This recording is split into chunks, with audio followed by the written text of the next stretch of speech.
What's up, guys? Today, we're going to be talking about a technique, a Neville technique. And you've heard of this technique before, probably. If you are familiar with his teachings, probably a lot of you know it as the ladder technique, where he talks about imagining, I will not climb a ladder, right? And I don't know if you've tried this technique or not. It doesn't really matter. The point is, it's not really about the ladder. It has nothing to do with the ladder. Really, it's about imagining the opposite. And I've had people comment on my robotic affirming video before, disagreeing with me that the mind does know the difference between opposites and speaking in the negative and speaking in the... And I don't know, whatever works for them, that's fine. In my experience though, it cannot be any other way. If you say, I am not climbing a ladder to yourself, and you're repeating that, you're going to imagine climbing a ladder. If you repeat to yourself, I do not see a pink elephant, you're going to see a pink elephant. If you repeat to yourself, I will not imagine a black cat, you're going to imagine a black cat, okay? And the point of this not technique, I'm going to give you guys a few examples here so that you can really dial this in and use it to your advantage, is to let go of resistance. It's to let go of your attachment to the thing. And the reason why the ladder thing works for so many people is because nobody cares about a ladder. Who could care less about climbing a ladder? It doesn't matter at all. It's the most boring, mundane thing. So, your indifference is the key to this working. Now, if you refuse, so I'm going to give you one example, right? So, I've heard other people talk about this, like Elmer O'Locker or whatever. He talks about imagining cash, and he's got all these meditations and visualizations of imagining counting all these $100 bills. And for me personally, that doesn't resonate with me because yes, I do. It's not like I never see $100 bills, but the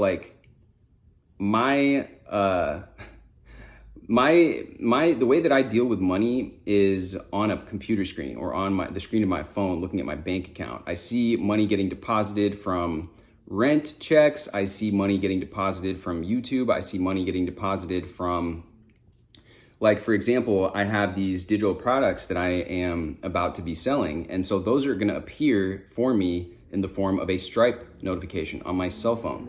And so if I tell myself I am not getting Stripe notifications on my phone multiple times a day, I'm not earning over $100 a day in Stripe notifications, or I'm not earning $1,000 a day in Stripe notifications, my phone's not blowing up all the time with more and more Stripe notifications of people sending me money, then my mind is forced to picture Stripe notifications on my phone of people sending me money.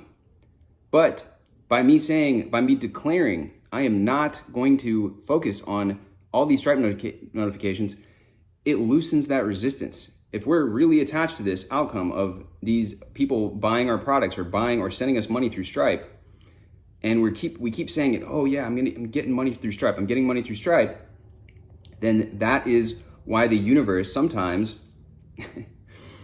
the pesky universe that it is, responds with not getting that, because it can feel the need, it can feel the neediness, and that neediness repels the universe. If you ever notice that when you really need to get somewhere on time, and let's say it takes you 7 to 10 minutes to get there, but you need to get there in 5, and you hit every single red light. Now, why is this? It's the same thing. The universe is mysterious in its ways that it works, but this is what happens.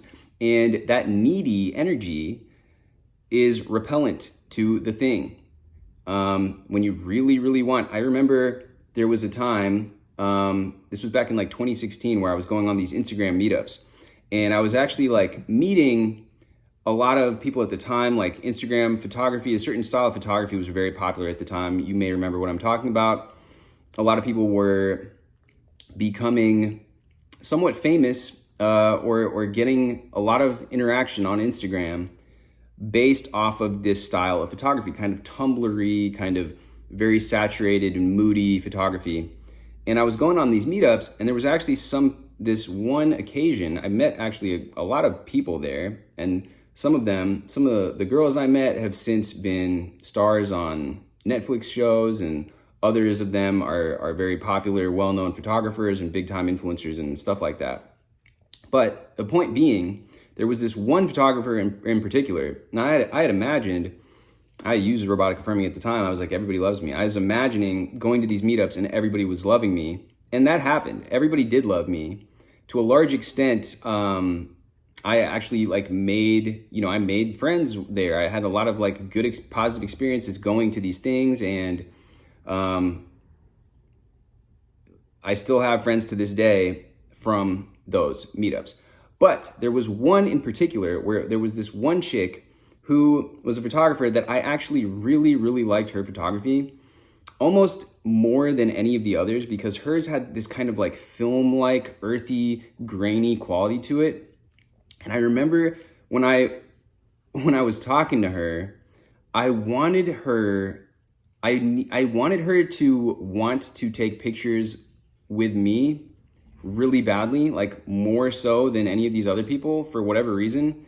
And I said something to her which was intended to be as a joke, but I think the way that it was conveyed in my body language, probably in my tonality, conveyed this neediness, that I needed this thing. Or I felt as though I needed it. I felt as though I needed her to be photographing me.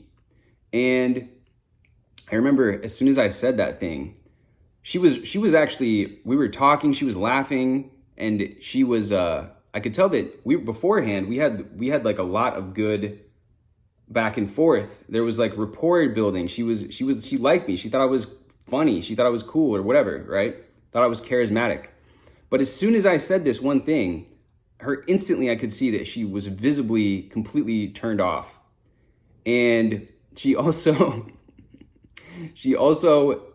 stopped engaging with me and talking with me, and started talking with other people. And her body language, everything was very evident and apparent. And I thought about this, and you run into situations in your life. This one just pops up as an example as I'm speaking to you guys about this, that I needed her particularly. And I had all these other people that I was working with that were mad cool. But for whatever reason, me needing to work with her so specifically, and the comment that I said also, I guess she read into it because I was like, oh yeah, I was like, this photo, because there was this old school car there, and I was like, this photo, I was like, I'm gonna get so many followers from this photo. And the way I meant it was in this kind of tongue-in-cheek way, but like I said, whatever happened there was probably revealing that I actually truly internally felt like that, or was somehow in some way very attached to an outcome like that happening. And anyways, you notice this happening, right? Whether it's traffic lights, whatever it is, that neediness repels the thing. So so the opposite, I can say the opposite thing that has worked for me was when I was looking to start dating during quarantine. I'd been stuck inside. I wanted to get out there and meet some people. And I told myself though, and my dad would say stuff like, oh, you need to find somebody. You need to find someone. And I actively rejected that idea because I just wanted to go out, have fun. Deep down though, if I was honest with myself, I did want to find somebody. I did want to have a real relationship where it was built on trust, harmony, somebody that I can relax with, somebody that I can feel feel understood by, somebody that I can work on things with and run ideas by and pursue my creative visions and passions with. But I actively rejected the idea of having a girlfriend or what have you. I was like, no, I don't need a girlfriend. I don't want a girlfriend. But me letting go of the idea of having a partner, having a girlfriend, what have you, was when I actually was able to attract and then develop a relationship. And so those are the types of things when you're in this mindset of needing something so bad, you tell yourself, no, I'm not going to do this. I don't want a partner. I don't want a girlfriend. I don't need this, whatever it is, YouTube play button. I don't need my Stripe notifications going off. Like, I'm not gonna get tons of Stripe notifications going off of people buying my digital products all day long. That is the technique, the not technique, because the universal simulation of the universe responds to that awareness without attachment. And the detached awareness, this is a key, this is a hack to developing that detached awareness, is this not technique. I will not climb a ladder. I will not sell out tons of digital products online. I will not get 100,000 YouTube subscribers. I refuse to get 100,000 YouTube subscribers and for YouTube to send me the silver play button plaque. I refuse to do that. I will not let YouTube send me that. Absolutely not. So, detach from your desires.